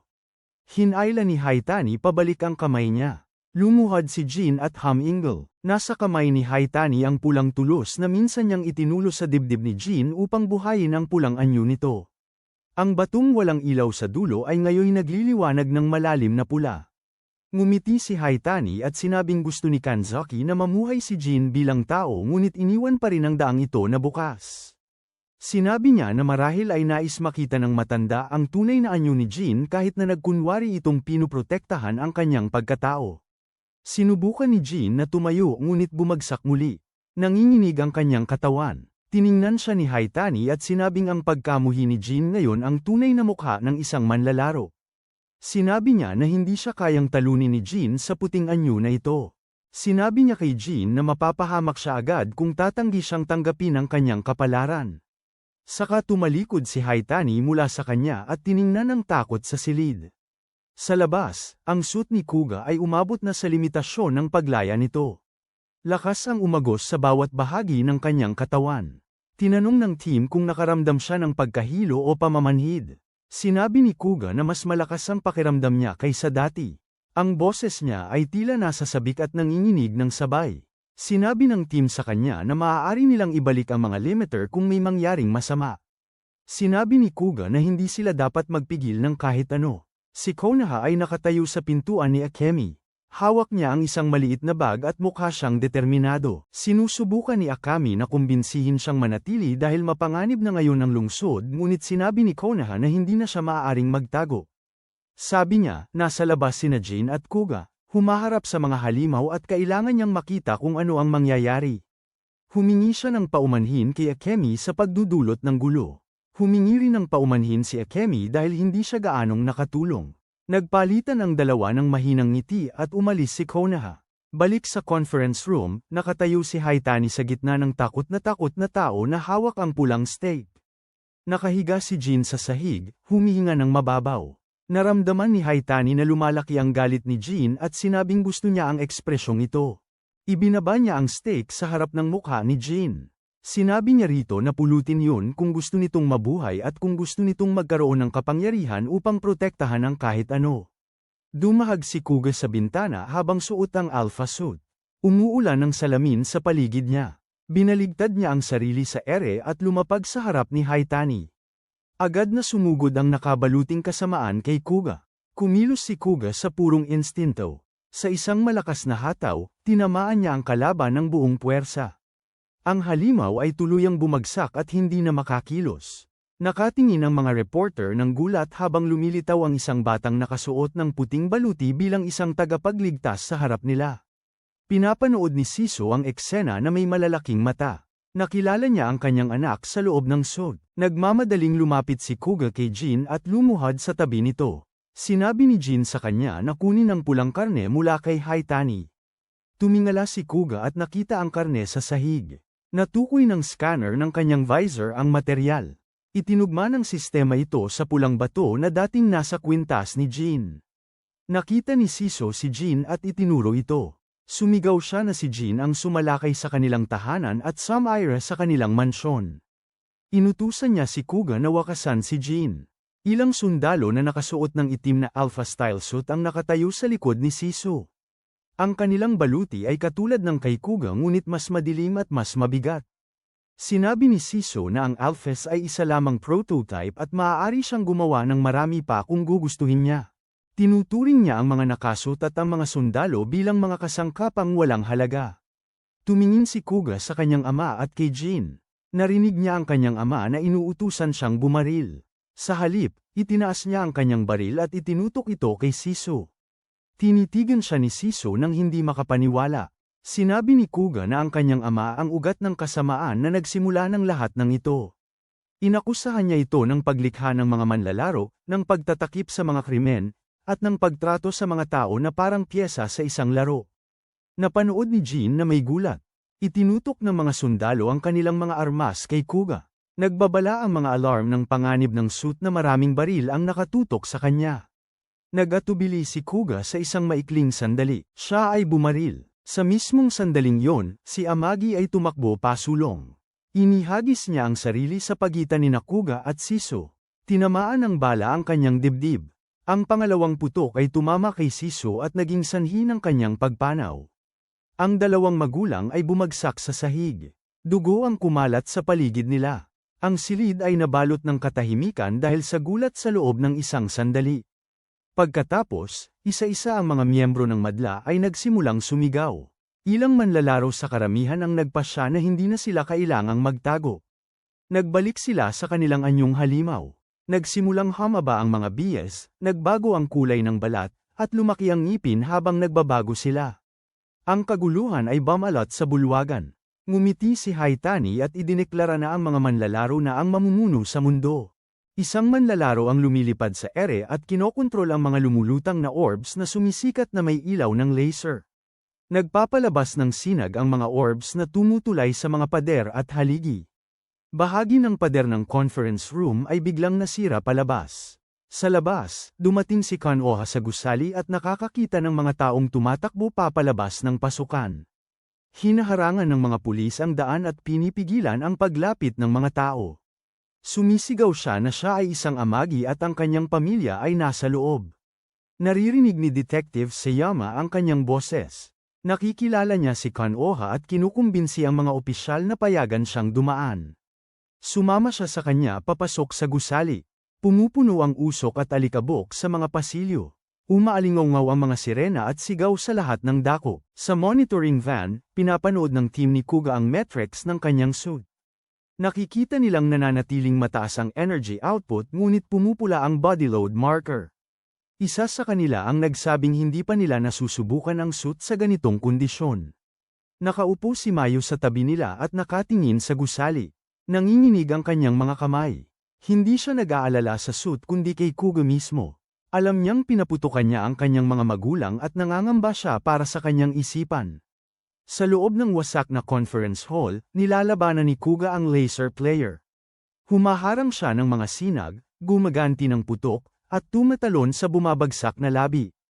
Nagpapaputok ang mga sundalo ng itim na alpha sa ibang mga halimaw.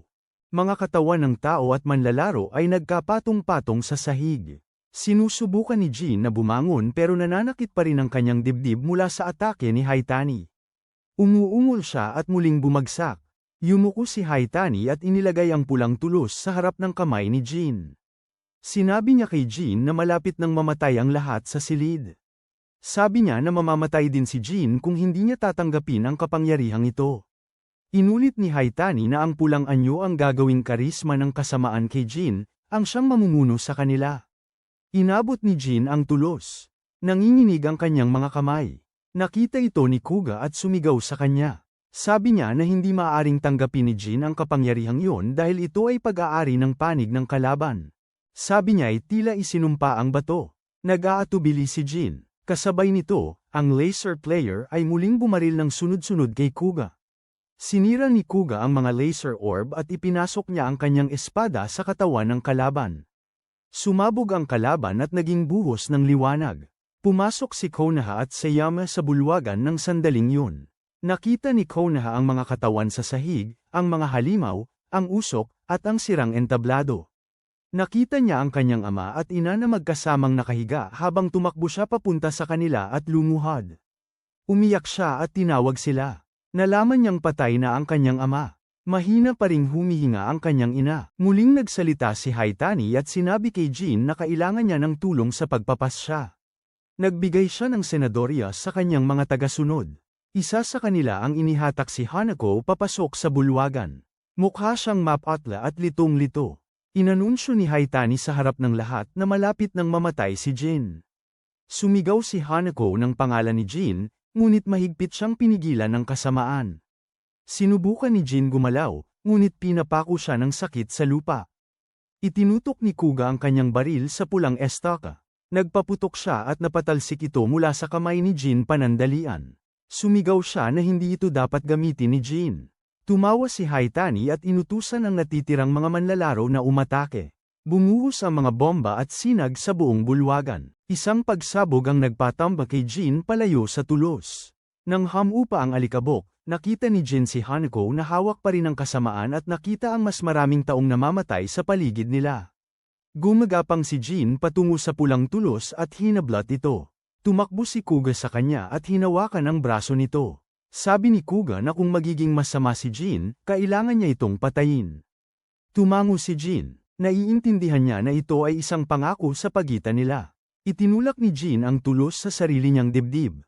Ang dulo ay tumusok sa kanyang balat at lumubog sa kanyang puso.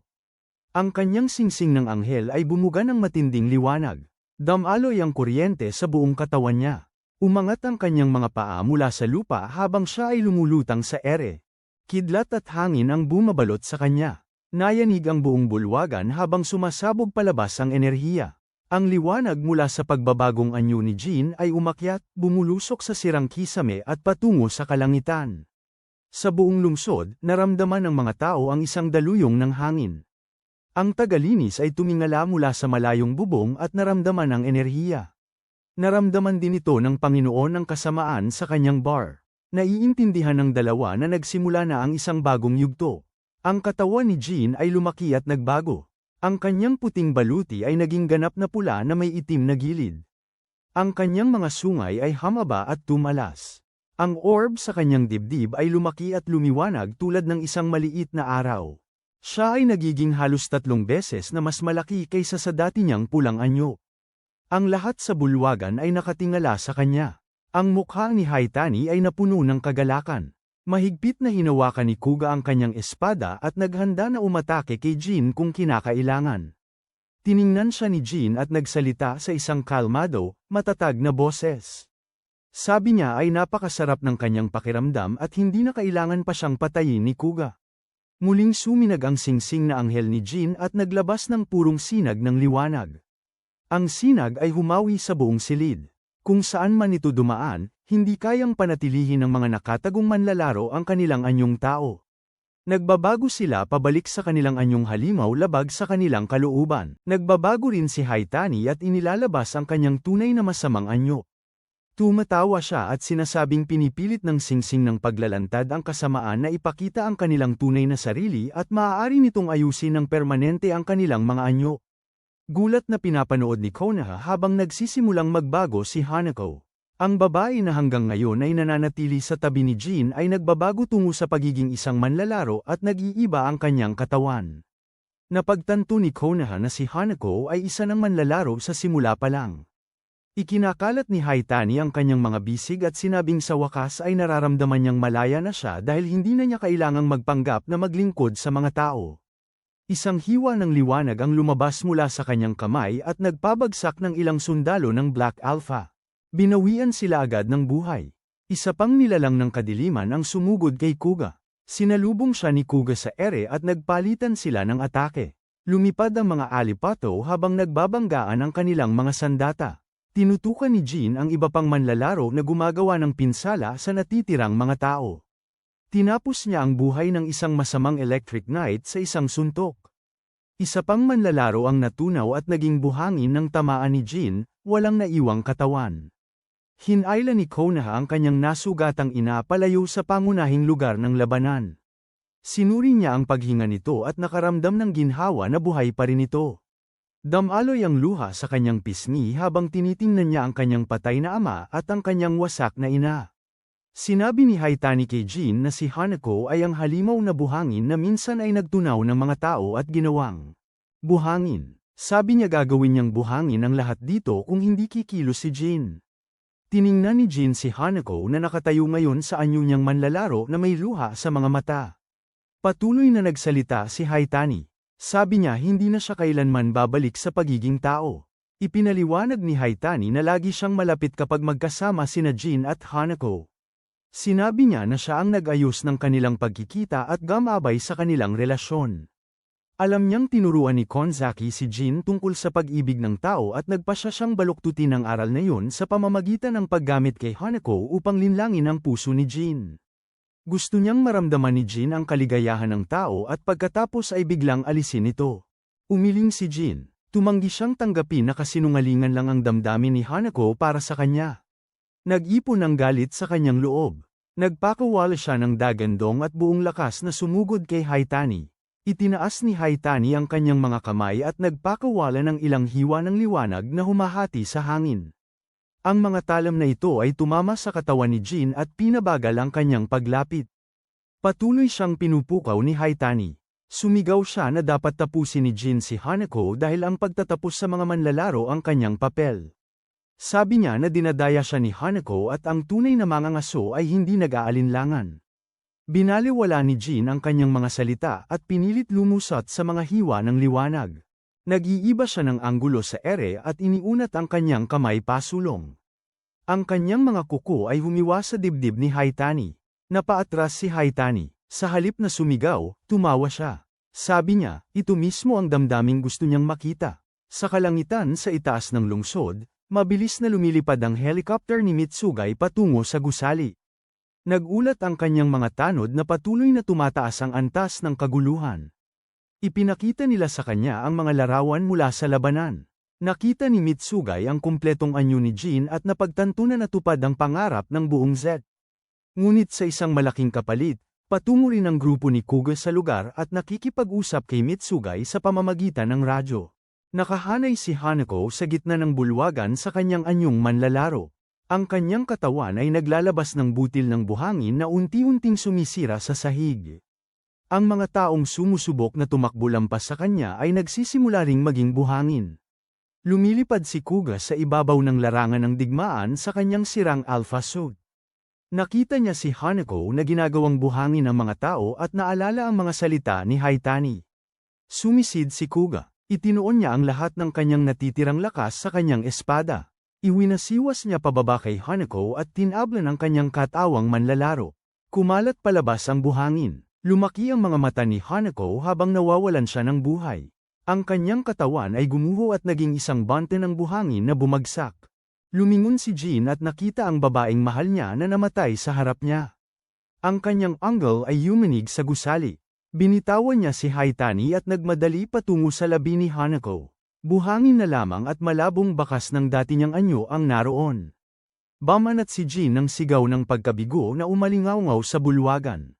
Pinanood ni Konoha ang tagpo at hindi makapaniwala sa nakita.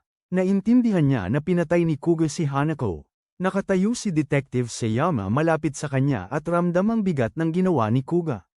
Tumingin siya pabalik sa mga katawan ni Nasiso at Amagi at nakita na ang mga sugat ay mula sa bala. Kinumpirma kalaunan ni Amagi na si Kuga ang humila ng gatilyo. Sabi niya, sinunod ng anak niya ang sarili nitong ideya ng katarungan hanggang sa huli. Tumayo si Haitani at pinunasan ng dugo sa kanyang dibdib. Tiningnan niya si Jin at nakita ang kawalan sa mga mata nito. Sabi niya, sa wakas ay nakawala na si Jin mula sa pag-aatubili ng tao.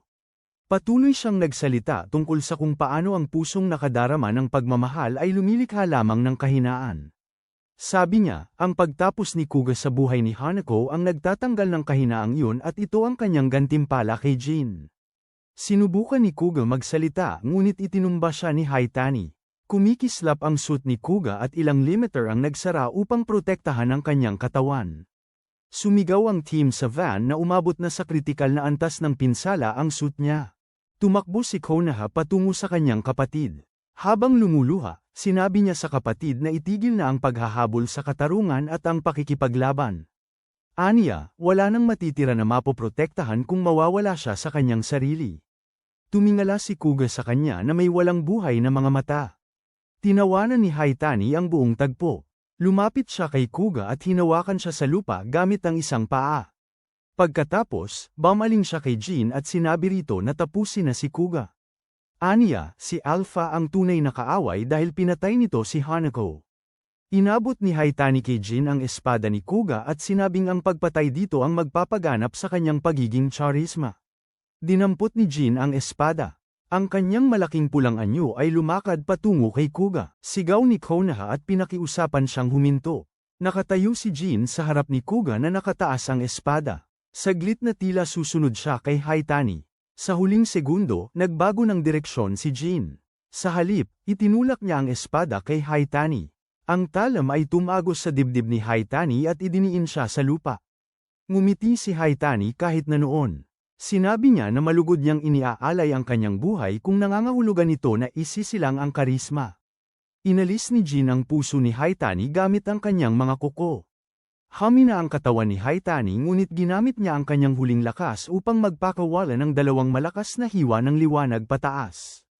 Tumama ang mga hiwang ito sa huminang kisame ng gusali. Nagsisimulang gumuho ang bubong. Malalaking tipak ng semento at bakal ang bumabagsak patungo kina Konoha at Sayama. Sabay na kumilos sina Jin at Kuga. Ginamit ni Jin ang kanyang higanteng katawan upang itulak papalayo ang pinakamalalaking piraso. Si Kuga, kahit may sira ang kanyang kasuutan, ay ipinwesto ang sarili sa harap ng kanyang kapatid at inilayo ang ilang gumuhong bahagi. Sama-sama nilang pinigilan na matabyunan ng gumuhong bahagi ang mga tao sa paligid. Mula sa mga datos, nakikita ng grupo ni Kuga na lampas sa lahat ng limitasyon sa kaligtasan ang kanyang katawan. Alam nilang hindi na siya magtatagal sa pakikipaglaban. Tumayo si Jin nang nakatigil sandali. Ang kanyang kumpletong anyong Z ay nagniningning na may natitirang enerhiya. Pagkatapos hamupan ng alikabok, nagkaharap sina Jin at Kuga. Ang katawan ni Haitani ay nakahandusay at walang galaw sa malapit. Tinanong ni Jin si Kuga kung tao lang ba ang inililigtas niya. Tinukoy niya si Hanako at ang paraan ng pagpatay ni Kuga sa kanya sa kabila ng pagiging tao niya noon. Sumagot si Kuga na isa siyang manlalaro at kinakailangan siyang mamatay para sa kapakanan ng sangkatauhan. Sinabi niya na kinakailangan ng mga sakripisyo sa anumang digmaan. Tiningnan siya ni Jin nang may galit at pagkadismaya. Tinanong niya kung bakit hindi kailanman sinubukan ni Kuga na humanap ng ibang paraan. Sinabi niya na lagi niyang susubukan na iligtas ang lahat nang hindi pinipili ang sakripisyo bilang dahilan. Inalis ni Kuga ang kanyang helmet. Ang mga mata niya ay mukhang ligaw at hindi mapakali. Sabi niya, hindi na niya tinitingnan si Jin bilang isang bayani. Sabi niya, ang bayani ay isang taong nagtataboy ng kasamaan. At ngayon, humahadlang si Jin sa pagitan niya at ng katarungan. Idineklara ni Kuga na papatayin niya si Jin dahil hanggat umiiral ang angel ring ni Jin, may mga manlalaro pa ring susulpot. Sumugod si Kuga kay Jin. Madali niyang nailagan ang mga atake nito. Inihatid niya si Kuga sa lupa sa isang suntok at pinanatili siya doon. Muling bumangon si Kuga, humihingal ng malalim. Ibinalik niya ang sandata niya sa mode ng baril at itinutok kay Jin. Umiyak si Konoha at sinabihan siyang tumigil, ngunit hindi siya nakinig. Nakapirmi si Jin. Hindi siya gumagalaw para ipagtanggol ang sarili. Ang mga mata niya ay may pagod ngunit desididong tingin.